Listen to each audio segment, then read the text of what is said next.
Vamos começar falando sobre lidando com a rejeição. Nós estamos numa série de mensagens com o tema Desafiando Gigantes. Cada um de nós tem o seu, cada um de nós enfrenta a sua batalha interior, e eu quero que você perceba que é possível vencer esta batalha, que é possível viver em paz e na paz, tá? Eu vou usar essa expressão, é possível ser feliz, não com a felicidade no sentido que o mundo apregoa e preconiza, mas a felicidade na perspectiva bíblica, que é o conceito de completude, o conceito de integralidade, o conceito de plenitude. Então, abre comigo sua Bíblia, por favor, no primeiro livro de Samuel, capítulo 17, versículo 41 e 42. Numa semana eu falei sobre Davi e os gigantes que ele precisou enfrentar. Na semana seguinte eu falei sobre o coitadismo, a necessidade de vencer o vitimismo. Na semana passada eu não pude ministrar porque eu estava com um mal-estar físico devido a um cálculo renal que resolveu bailar dentro de mim, e enquanto ele bailava eu morguei. Mas graças a Deus vencemos e aqui estamos nós. Então vamos falar hoje um pouquinho sobre lidando com a rejeição. I'm sorry. O senhor está bem? Primeiro livro de Samuel, capítulo 17, versículo 41 e 42, diz assim, 42 e 43, e olhando o filisteu, e vendo a Davi, o desprezou. Diga comigo, o desprezou, porquanto era moço, ruivo e de gentil aspecto. Disse, pois, o filisteu a Davi, sou eu algum cão, para tu vires a mim com paus? E o filisteu, pelos seus deuses, amaldiçoou a Davi. Diga amém. Diga comigo, Senhor, eu preciso vencer este gigante. Amém. Podem sentar, em nome de Jesus. Irmãos, esta narrativa bíblica é muito conhecida.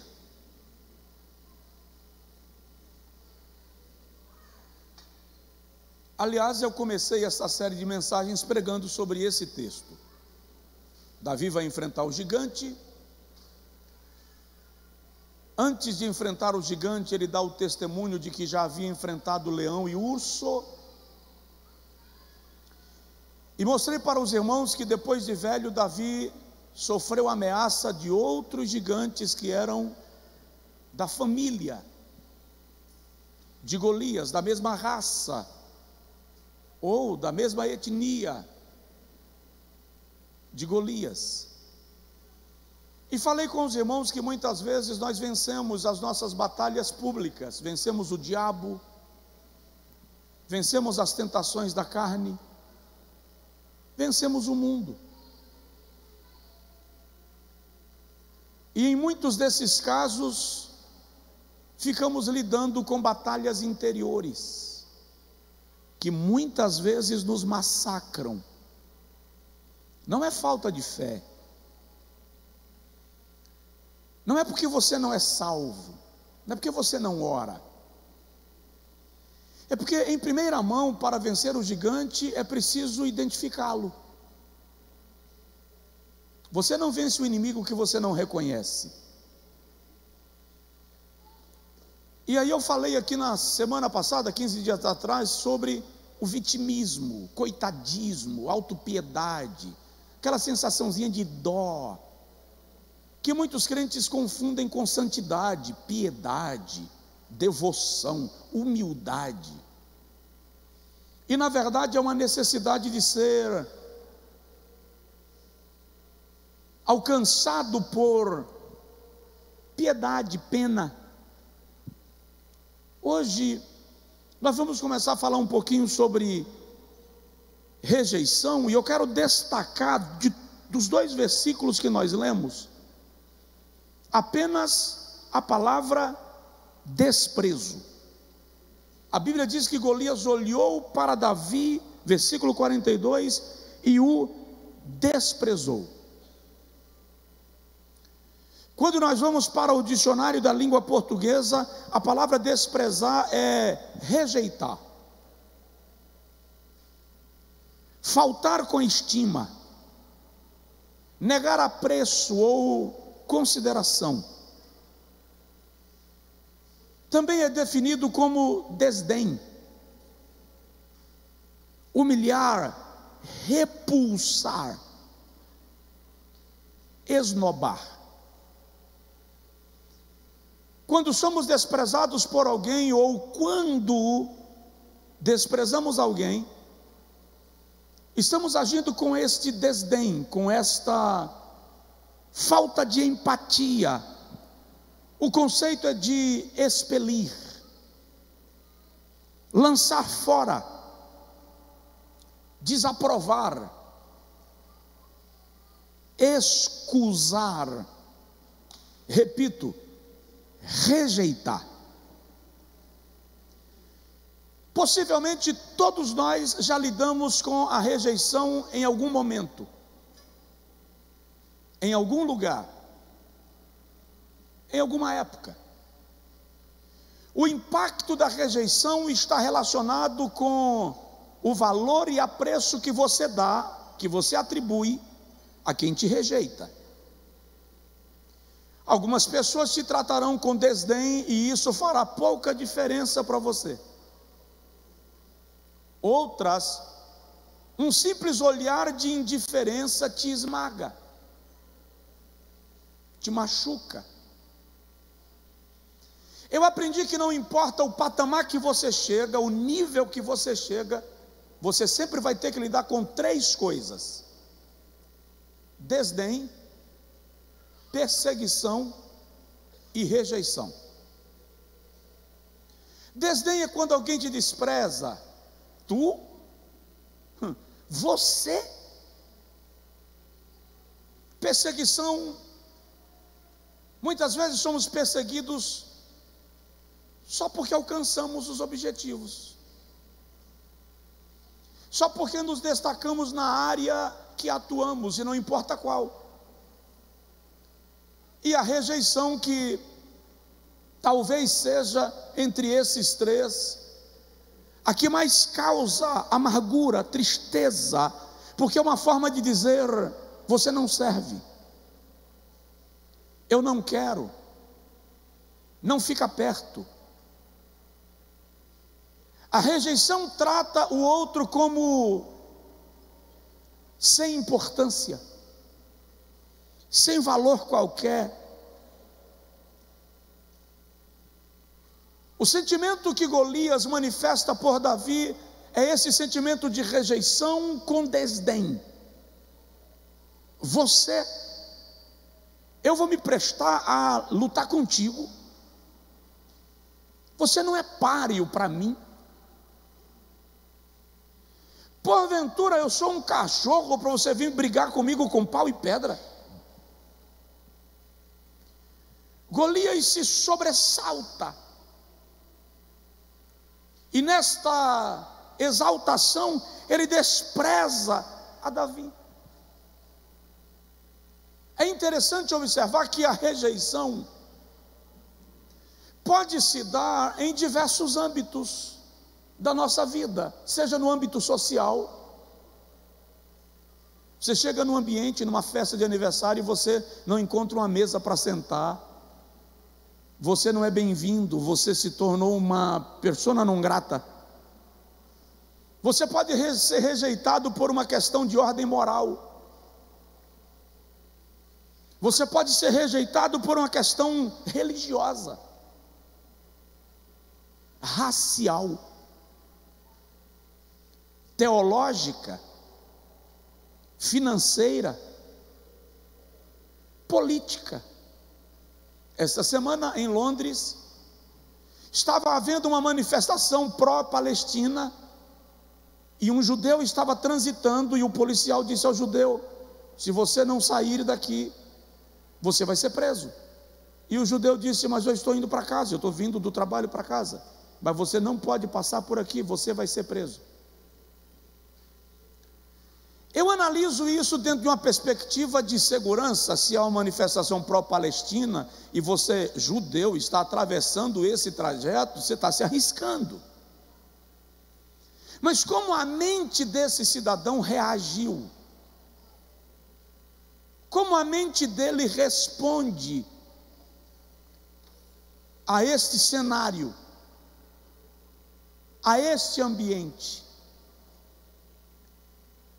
Quando nós analisamos socialmente, nós percebemos que algumas pessoas são rejeitadas em um relacionamento amoroso. Sabe quando você decidiu que a tua vida vai ser com aquela pessoa o resto da vida? E você entregou coração, alma, espírito, rim, fígado, cérebro, pâncreas.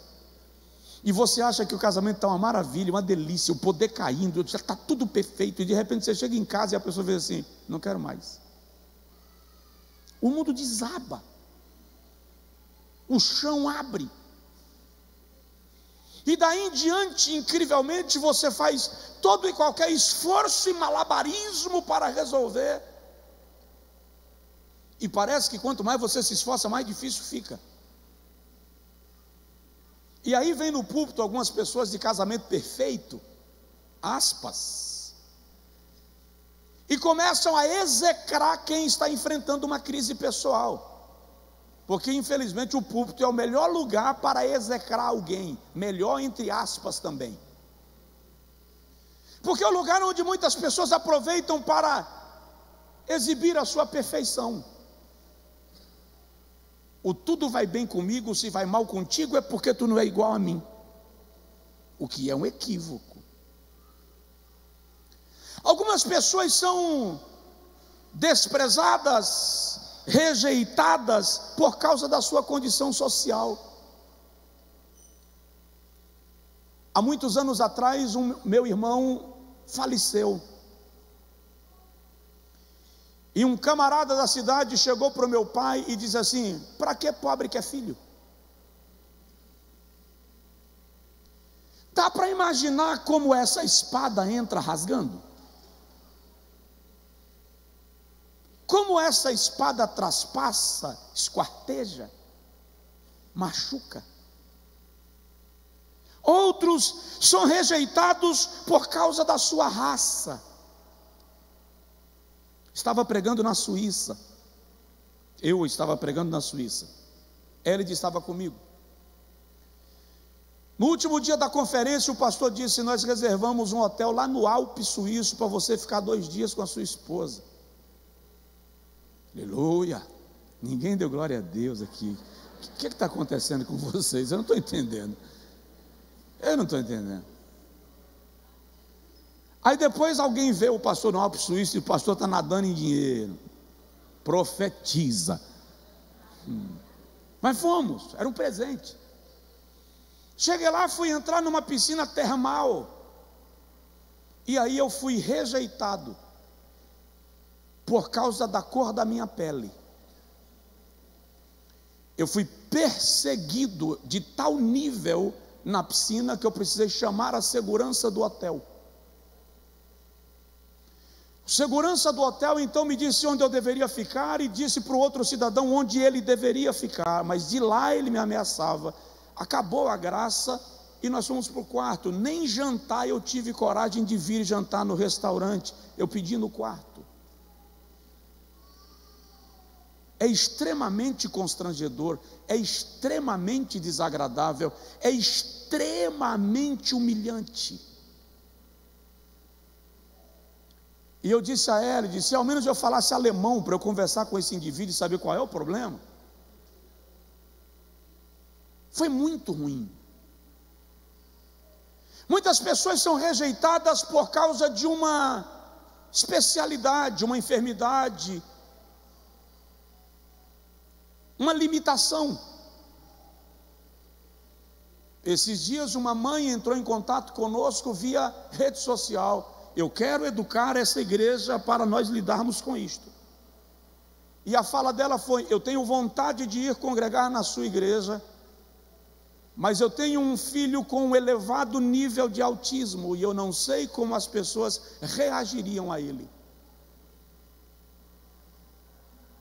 Se nós não nos educarmos nesses cenários, nós não servimos para conviver com as pessoas, porque cada pessoa tem a sua especificidade, a sua especialidade, a sua característica, o seu traço. Esses dias alguém olhou para mim e fez assim: você tem um grau de autismo. Eu disse: vou fazer um exame que é para descobrir.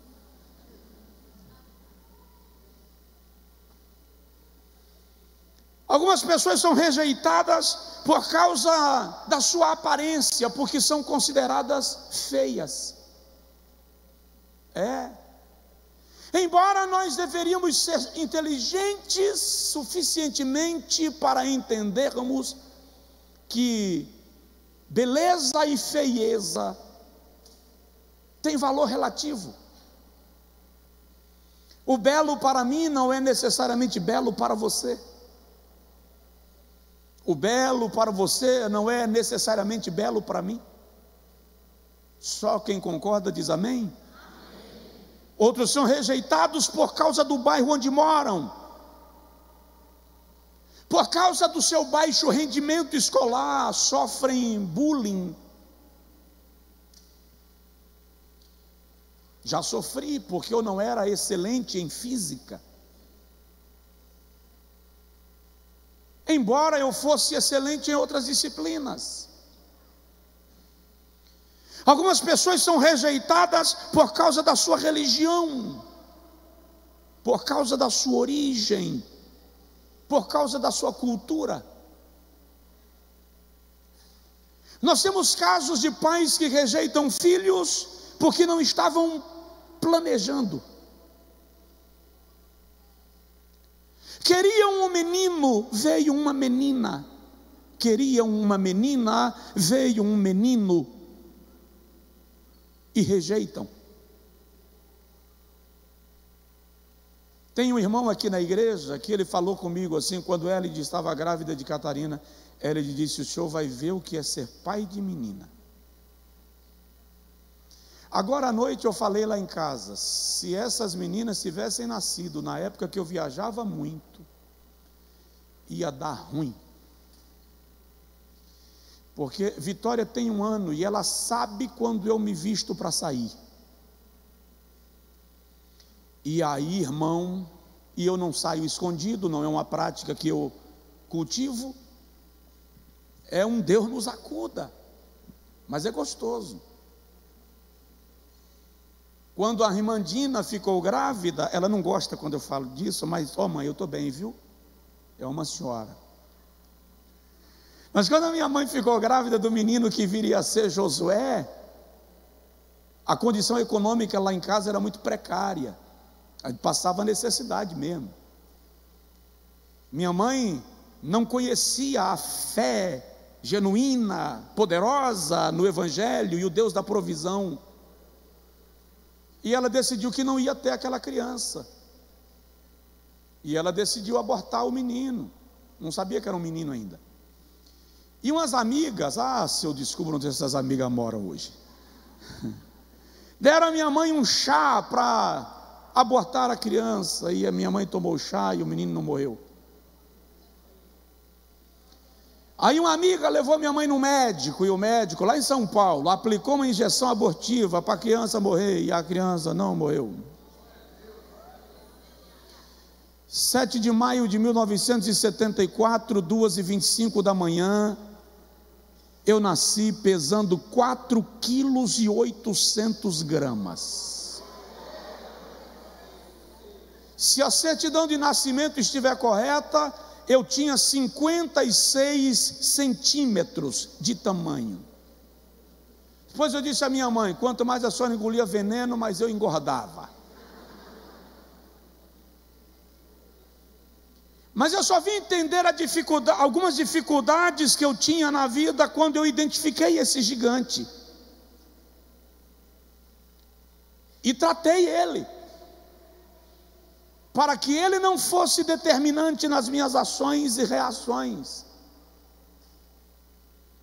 Quantas crises cuja origem eu não sabia, crises emocionais, psicológicas, eu enfrentei. E a minha mãe, não, ela também não sabia, ela não tinha conhecimento nessa amplitude para identificar que as minhas dificuldades estavam relacionadas a. No dia que descobrimos, tratamos disso e Jesus nos deu vitória, e nós somos mais do que vencedores por aquele que nos amou.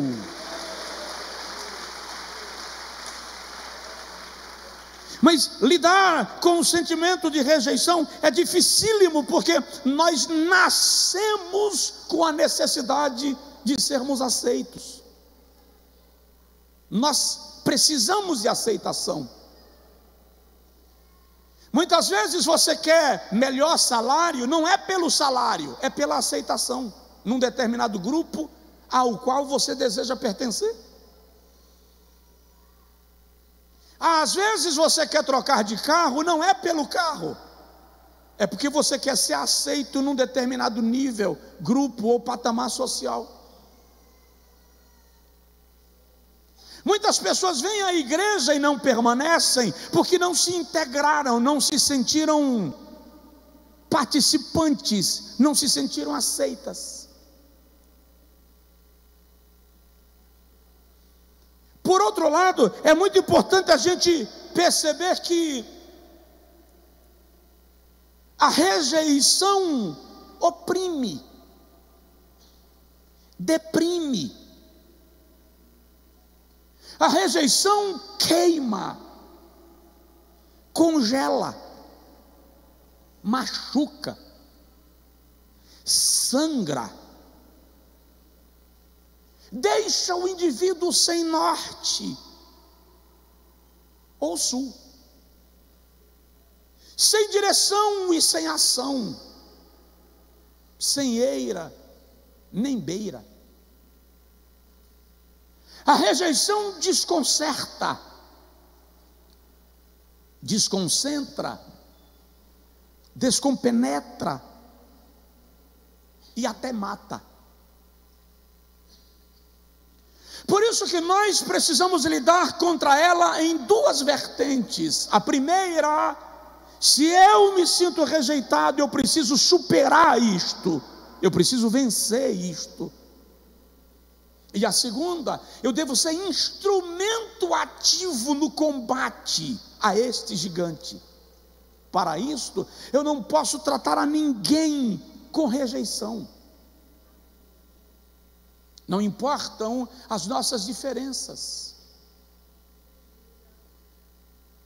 Jesus nos ensina a que sejamos agregadores, que sejamos pessoas que aproximam, que incluem, que atraem, ainda que o outro seja diferente em seu estilo de vida. Não significa concordar, significa praticar o amor que ele tanto nos ensina. Golias desprezou, rejeitou a Davi. E eu vou parar nesse próximo tópico. Fiz apenas uma introdução e vou parar no primeiro tópico, que é a rejeição de Davi. Na semana que vem, aí a gente mergulha um pouco mais no assunto, porque nós teremos Santa Ceia e eu não quero ir para 10 horas da noite. A rejeição que nós encontramos na história de Davi é muito interessante. Davi estava acostumado a lidar com rejeição. Quer ver? Quando nós lemos o texto bíblico, ele diz a Saul: eu enfrentei o leão e o urso. Embora os animais não tenham inteligência no sentido racional da palavra, está comprovado que eles têm uma inteligência instintiva. Por exemplo, tanto o leão quanto o urso nunca ataca a presa sem estudá-la. Por exemplo, quando o leão vai atacar uma presa, ele analisa no rebanho a que está mais vulnerável, a que se afasta do grupo, a que está manca, para facilitar o seu ato e saciar a sua fome com menor sacrifício. O urso, por sua vez, os estudiosos dizem que o urso nunca ataca correndo de frente, de encontro à presa. Ele vai fazer movimento de horas, em forma de zigue-zague, indo lá, voltando cá, e em cada viagem dessa ele constrói uma diminuição da distância. Isto é uma inteligência instintiva. Quando a presa percebe, o urso já está tão próximo que a fuga já não é mais possível. Tanto o leão quanto o urso, na sua inteligência instintiva, ousaram atacar Davi. Davi não representava ameaça, não representava perigo, não representava resistência. Nem o leão e o urso viram em Davi algo a ser respeitado. Então Davi foi rejeitado. Depois a gente vê Davi sendo, aspas, rejeitado, embora de maneira indireta, pelo profeta. 1 Samuel capítulo 16, quando Samuel chega na casa de Jessé para ungir um rei para Israel, a Bíblia diz que quando Samuel vai entrando na casa, lá na porta está Eliabe, o filho mais velho de Jessé, que era membro das forças armadas de Israel. Aliás, os 3 filhos mais velhos de Jessé eram do exército: Eliabe, Abinadab e Natã. Quando Samuel olha para Eliabe, Samuel diz assim: certamente este é o homem que Deus escolheu para que reine sobre o seu povo, por causa da aparência pungente de Eliabe.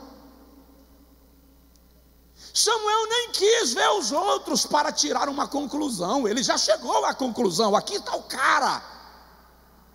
Deus é quem diz assim: ô Samuel, não te enganes pela aparência, porque tu vês o que está fora, mas eu vejo o que está no coração do homem. Mas não fosse Deus, Davi nem foi chamado para aquele banquete. Então ele também foi desprezado pelo seu pai. Numa reunião que o profeta está chegando, a chegada do profeta era algo tão cerimonial, tão nobre, tão raro, que normalmente toda a comunidade era convidada a participar da reunião. Era banquete. Era tão oficial a visita de um profeta, que quando o Senhor disse a Samuel: vai à casa de Jessé, 1 Samuel capítulo 16, Samuel diz assim: o rei Saul vai saber que eu fui lá e vai mandar me matar, porque a visita de um profeta não era uma viagem sem propósito, era oficial. Todo mundo está lá, menos Davi. Os 7 filhos de Jessé passam, Davi não. Quando passa o último, que o Senhor diz assim: a esse eu também não escolhi, é que Samuel olha para Jessé e faz assim: não tem mais ninguém? Jessé diz: tem o mais novo, mas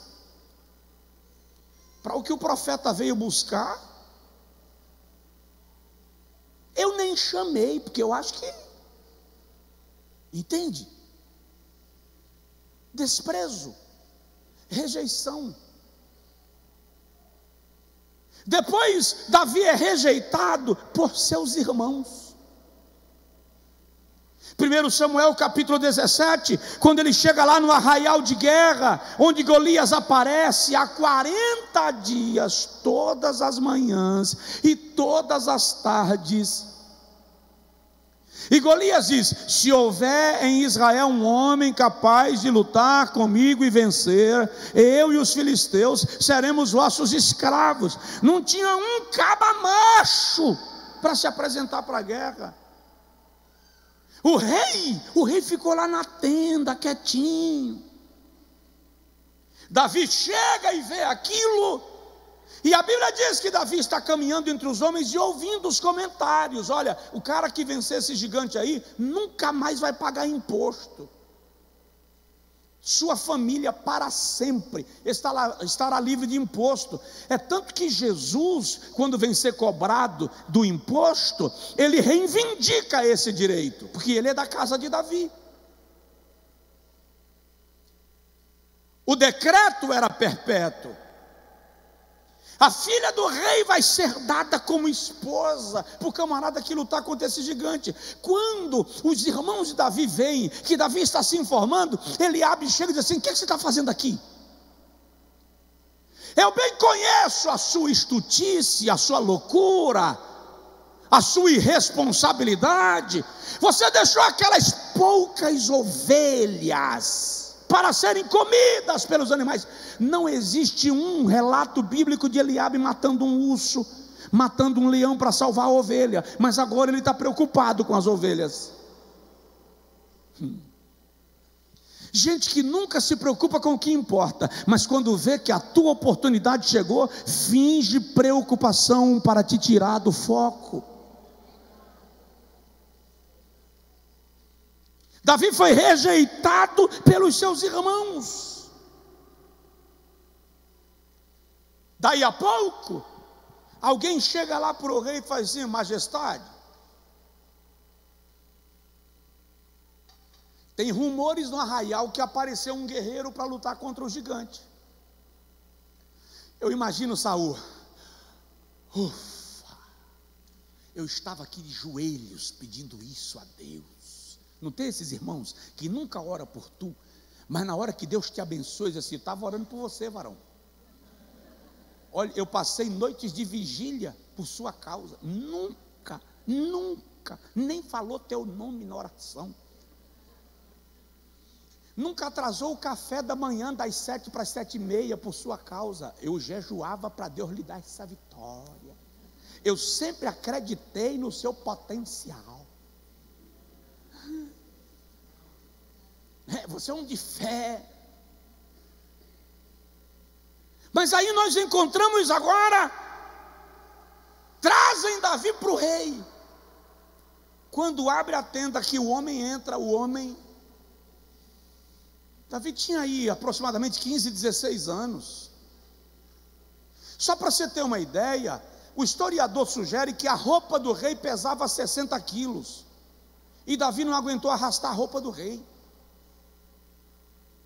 Entende? Quando o rei olhou para Davi e fez assim: não. Pensei que era um homem. Não. Você é uma criança. O grandalhão que está lá fora é guerreiro desde a sua juventude. Você já viu falar no pai dele? O pai dele é gigante. Você conhece o irmão dele? O irmão dele tem 6 dedos em cada mão, 6 dedos em cada pé. Falei disso aqui na primeira semana quando eu preguei. Você conhece o filho dele? Filho dele, a ponta da lança é como torno de tear.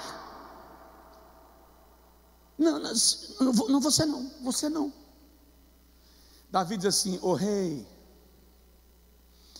eu cuidava das ovelhas do meu pai. Veio contra o cordeiro um leão, e eu me avancei contra ele, e o matei, e salvei o cordeiro. Outro dia veio um urso, eu não enfrentei o urso na força, mas o afugentei e salvei o cordeiro. O Deus que me livrou do leão, o Deus que me livrou do urso, me livrará desse incircunciso filisteu.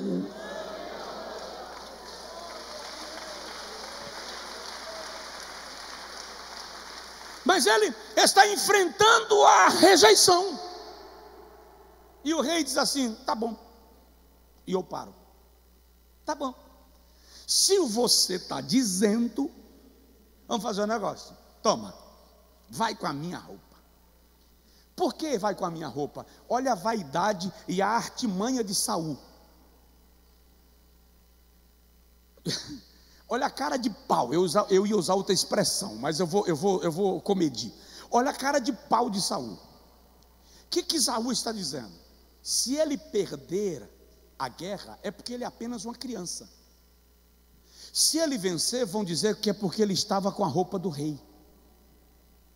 De qualquer modo eu ganho a glória.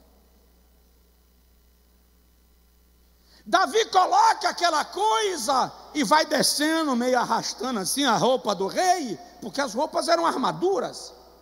Davi para e diz: majestade, dá não. Eu não vou para a guerra com a roupa que Deus não me deu.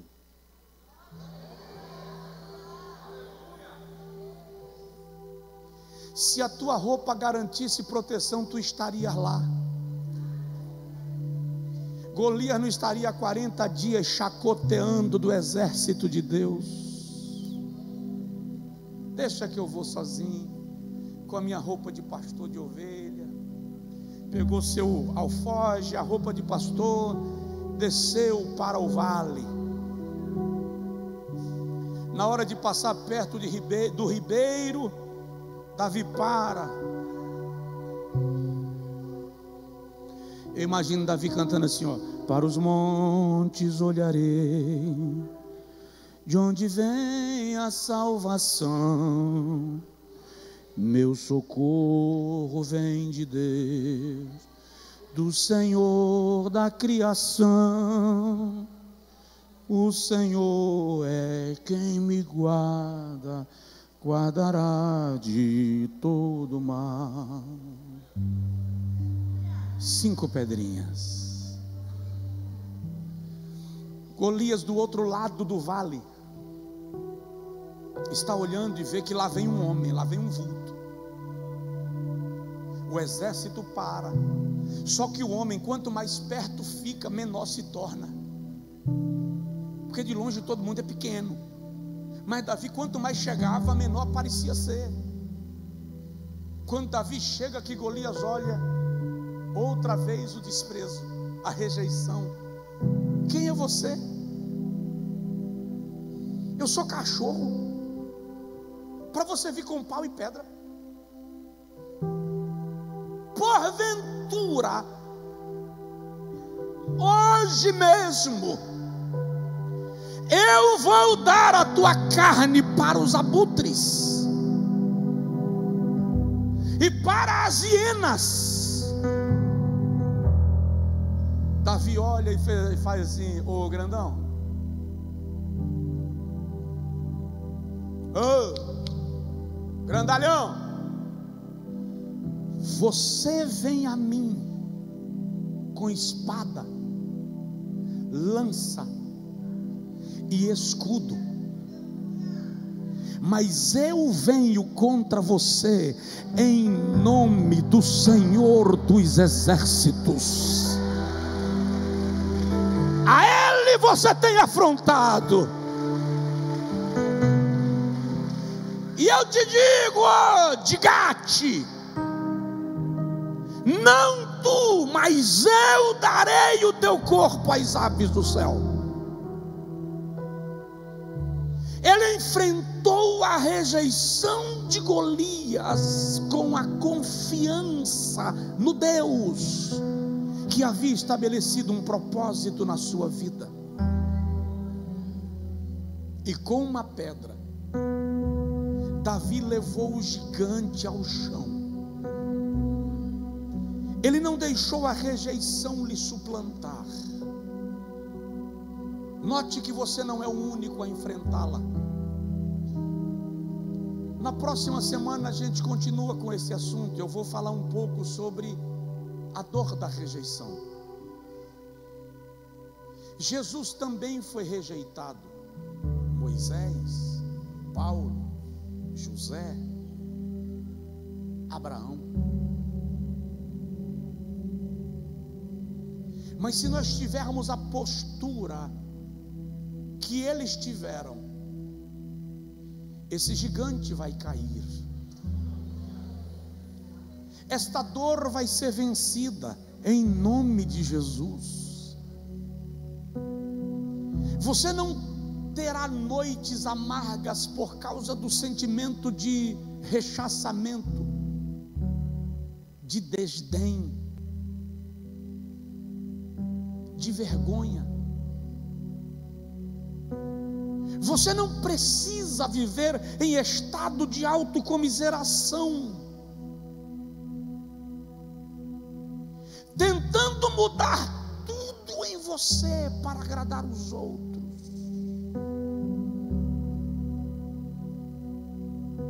Faz lipo, desenha coxa, refaz nariz, costura a testa,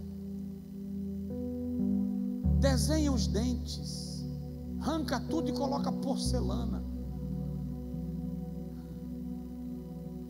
só para que alguém se agrade do seu sorriso. E quer saber o pior? Se o problema é dentro, não adianta trocar os dentes, não muda nada. Por quê?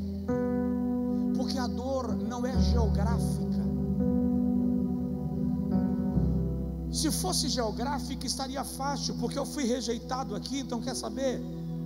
Eu vou embora para São Paulo e eu deixo a minha dor em Feira de Santana.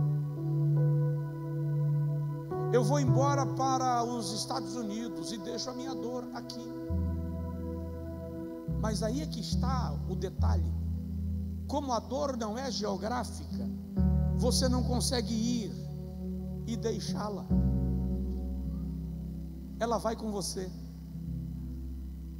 Aí onde você chegar, você está convivendo com ela. E tem muita gente que foi embora, mudou de lugar, mudou de casamento, mudou de casa, mudou de emprego, e a dor continuou dentro de si, e continua hoje ainda trabalhando para provar a quem lhe rejeitou que ele merece atenção, que merece amor, que merece carinho, que merece aceitação. Não, você não vai continuar descendo este labirinto. O Espírito de Deus já desceu até o degrau onde você está e está dizendo a você: é hora de subir, é hora de sair desse calabouço, é hora de sair do poço. Aleluia, porque você é amado, você é amada de Deus. Dá para dizer glória, dá para aplaudir ao Senhor. Fica de pé, por favor, quem puder.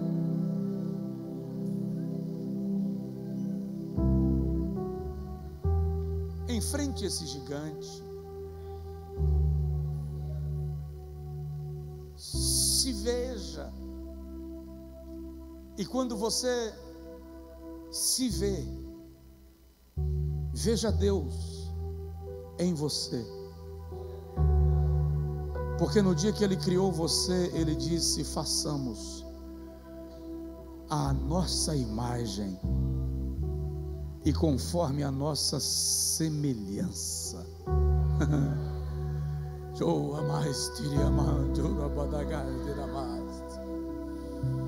Diz aí para o seu vizinho: você se parece com Deus.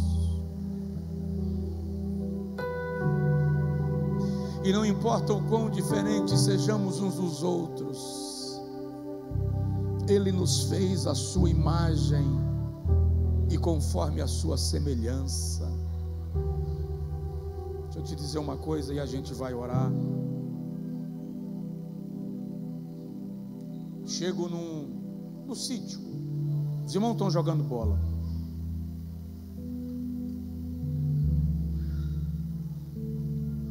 E aí ninguém deixa eu jogar bola porque eu jogo ruim. Mas de repente o técnico da seleção brasileira anuncia meu nome para um amistoso especial. Eu te pergunto, eu vou me sentir rejeitado por aqueles que me rejeitaram no baba do sítio, quando o técnico da seleção me convidou para um amistoso especial, sim ou não? O que tem a ver, pastor? Você não precisa se sentir rejeitado por pessoas do seu tamanho, quando alguém que é maior do que todos te aceitou.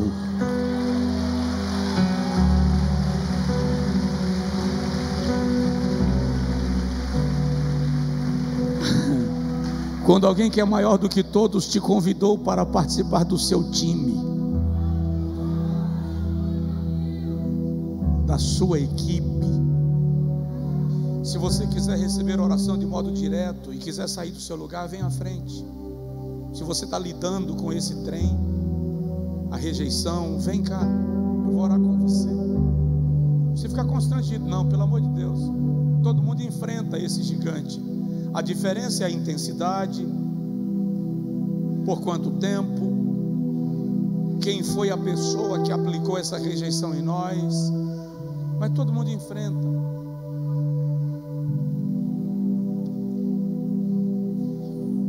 Deixa eu te falar,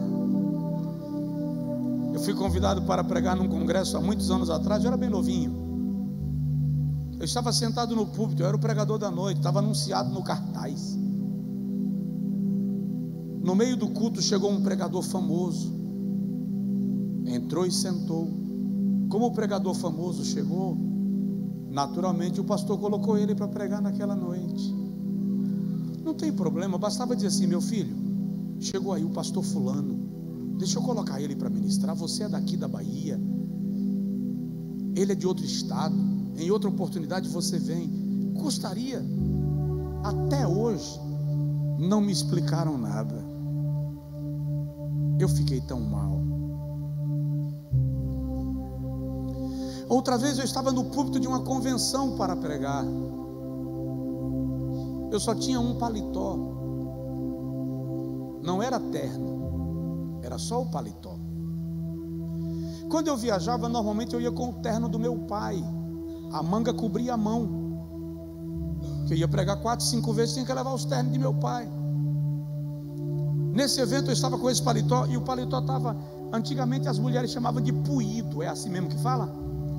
Quando o suor desgasta o tecido e fica só a linha. Eu estou sentado lá no culto, igreja cheia, esperando a hora da pregação. Na hora que o pastor foi me apresentar, gente, ele pegou no meu paletó assim e suspendeu. Fez assim: para que esse paletó, pai? Isso é para eu ter pena e dar um novo? No microfone. Interessante é que ele podia me dar uma loja de terno, quanto mais um paletó. Ele não precisava fazer aquilo. Ele não precisava.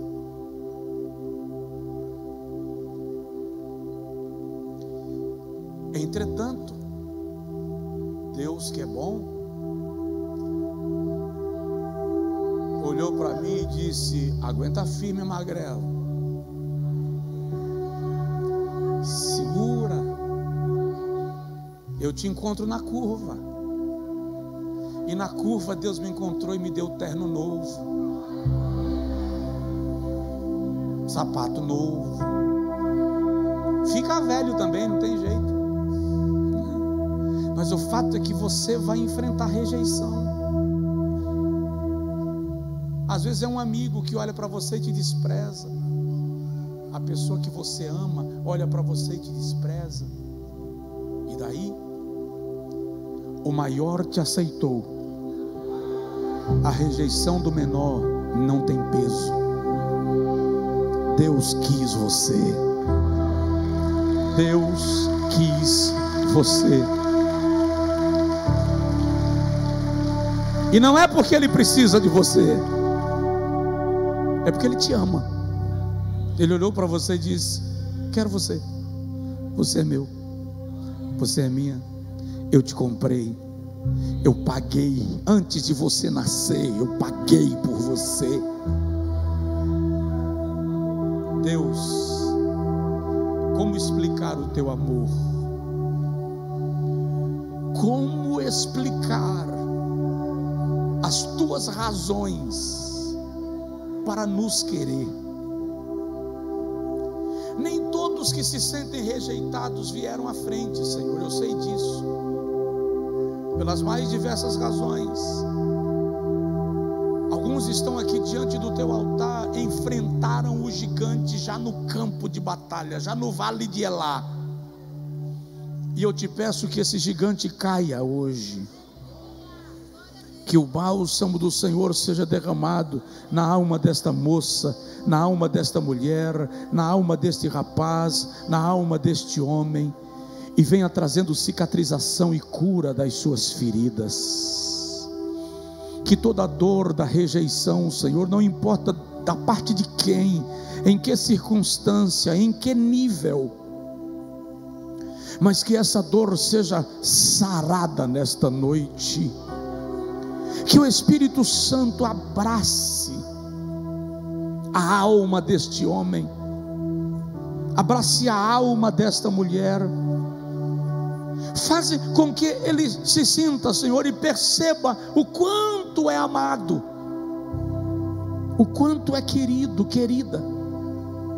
Que o Senhor reservou estas noites para tratar o seu coração em amor e para restaurar a sua história, para restaurar a sua vida e ministrar sobre eles um balde de amor, a abundante graça, o infinito amor que cancela, que anula todo medo, que cega, que sela toda cicatriz, que restaura. Em nome de Jesus nós ministramos agora e pedimos: conforta os corações dos teus filhos e das tuas filhas, para a tua glória, Senhor, para a tua glória, em nome de Jesus. Amém. Aleluia.